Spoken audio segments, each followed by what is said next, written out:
안녕하세요. 옆집 아저씨입니다.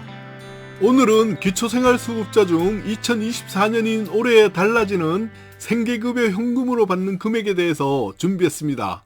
간략하게 핵심만 말씀드릴 테니까 지루하지는 않으실 겁니다. 영상 보시기 전 좋아요, 구독 꾹 한 번만 눌러주세요. 자, 제일 먼저 기준 중위소득을 간략하게 설명드릴게요. 간략히라도 알아두시면 이해하시기 편합니다. 기준 중위소득 100%라고 하면 국민가구소득의 중간을 의미하는데요. 표를 보시면서 같이 들어보세요. 제일 윗부분이 2024년 기준 중위소득인데요. 2024년에 혼자 살고 계시는 1인 가구의 기준 중위소득은 222만 8,445원입니다. 2인 가구는요 368만 2,609원, 3인 가구는요 471만 4,657원입니다. 나머지 가구는 표를 참고하세요. 이 금액은 매년 상향 조정되기 때문에 당연히 작년보다는 좀 올랐습니다. 그래서 기준중위소득 발표와 함께 기초생활수급자 각 급여별 선정 기준도 함께 확정 발표되었는데 표를 보시는 바와 같이 각 급여 중에서 생계급여는 유일하게 현금으로 드립니다. 생계급여 32%라고 하면 기준 중위소득 100%에 32%까지는 받을 수 있다는 의미입니다. 참고로 의료급여는 40%까지, 주거급여는 48%까지, 교육급여는 50%까지 기초생활수급자로서 혜택을 받을 수 있다는 의미이고요. 1인 가구만 예를 들어보자면 기준 중위소득 222만 8,445원에 32%가 되는 금액이 71만 3,102원입니다. 그러므로 1인 가구는 생계급여로 표에서 보시는 것처럼 2024년에는 최대 71만 3,102원을 받을 수 있다는 얘기입니다.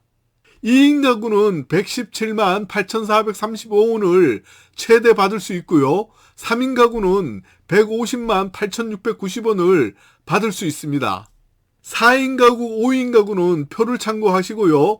이 금액을 모두 받을 수도 있지만 생계급여를 받기 위해서는 소득 인정액 계산을 해야 하는데요. 소득 인정액은 월급여는 아닙니다.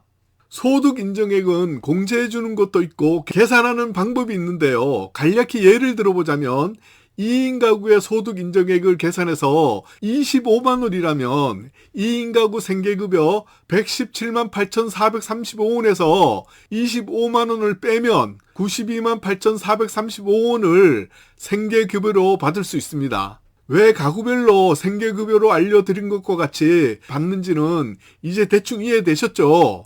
머리 복잡하시면 굳이 이해 안 하셔도 되고요. 내가 2인 가구라면 올해는 소득과 재산이 아무것도 없다면 117만 8,435원을 받는데 재산이 조금 있다면 내 소득 인정액을 계산해서 117만 8,435원에서 빼고 나머지 금액을 받는구나 하고 생각하시면 됩니다. 뒷부분에 신청 방법 알려드릴 테니까 이 부분은 신청하실 때 그때 한 번 더 확인하시면 됩니다. 생계급여를 받을 수 있는 자격 요건이 있는데요. 현재는 소득 인정액과 근로능력평가 이 두 가지 조건을 만족하면 생계급여 수급 대상자가 될 수 있습니다. 그런데 부양의무자 기준은 원칙적으로는 없어졌는데요. 반만 없어진 겁니다. 그래도 꼭 알고 있어야 할 사항은 부양의무자 기준이 없어졌지만 고액자산가, 즉 연소득이 1억 이상이거나 재산이 9억이 넘는 자녀가 있는 경우는 부양의무자 요건이 그대로 유지됩니다. 또 하나 알고 있어야 할 사항은 부양의무자와 수급자가 같이 살고 있다면 한 가구로 보기 때문에 소득 재산 계산에서 부양의무자를 포함합니다. 그러므로 소득이 있는 자녀와 같이 살고 있다면 수급자에서 탈락할 가능성이 높습니다. 이 점 참고하시고요. 다음으로 근로능력을 평가받아야 합니다. 단순히 생활이 어렵다고 모두 생계급여 수급자가 되는 것은 아니고요. 근로능력이 없다는 것을 증명하셔야 생계급여를 받을 수 있습니다. 기본적으로는 근로능력이 없는 수급자의 조건은 만 18세 이하이거나 만 65세 이상입니다. 그런데 만 18세 이상이라도 대학생일 경우는 근로능력이 없는 것으로 봐줍니다. 수급자의 나이가 만 18세 이상 64세 이하는 근로능력이 있다고 판단하여 생계급여 신청 대상자가 원칙적으로는 안 됩니다.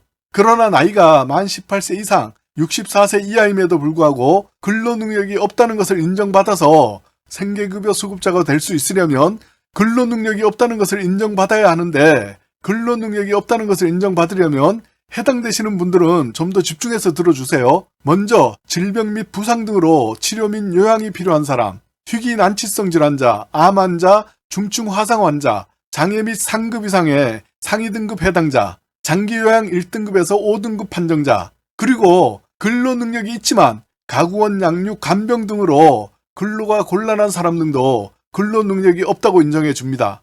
예를 들어 놓은 사항은 화면을 참고 부탁드리고요. 마지막으로 사회복무요원과 같이 법률상 의무 이행자 등입니다. 이외에도 질병 및 부상 등으로 치료 및 요양이 필요하여 일할 수 없는 경우가 있잖아요. 이분들은 다니시는 병원에서 근로능력 평가 진단서를 발급받아서 제출하면 되고요. 진로기록지 사본 2개월 이상을 또 제출하시면 됩니다. 단 우울증 등 정신적인 부분은 3개월분을 제출하셔야 합니다. 생계급여는 기본적으로 매월 20일에 신청 대상자의 계좌로 현금으로 지급해줍니다. 소득인정액 계산을 모의로 직접 해보시는 방법은 검색창에서 복지로 홈페이지를 검색한 후에 복지서비스 모의 계산을 찾아서 클릭하고요. 국민기초생활보장 계산해보기를 클릭, 그 다음은 순서대로 하나하나 작성하시고 결과 보기를 클릭하시면 됩니다. 그러면 본인의 대략적인 소득인정액을 알 수가 있습니다. 다음으로 생계급여 신청은 온라인 신청은 안 되고요. 직접 방문을 하셔야 하는데 주소지 관할 읍면동 주민센터에서 담당 공무원분과 상담 후에 신청하시면 됩니다. 신청하실 때 준비할 사항과 생계급여 수급자로 확정되더라도 생계급여를 받을 수 없는 경우는 화면을 참고해 주시고요. 좀 더 자세하고 세밀한 부분의 상담은 개인별로 사정이 모두 다르므로 주소지 관할 주민센터 담당자분에게 문의하시기 바랍니다. 기초생활수급자 신청을 하면 선정 결과는 특별한 경우를 제외하고 일반적으로 신청일로부터 약 30일 정도 지나면요 알 수가 있고요. 급여는 신청일이 속한 날부터 지급되는데, 예를 들어 8월에 신청하고 9월에 수급자로 선정되었다면 8월분 급여부터 지급받게 됩니다. 이상 오늘 옆집 아저씨가 준비한 이야기는 여기까지입니다. 저는 다음 영상에서 또 인사드릴게요. 감사합니다.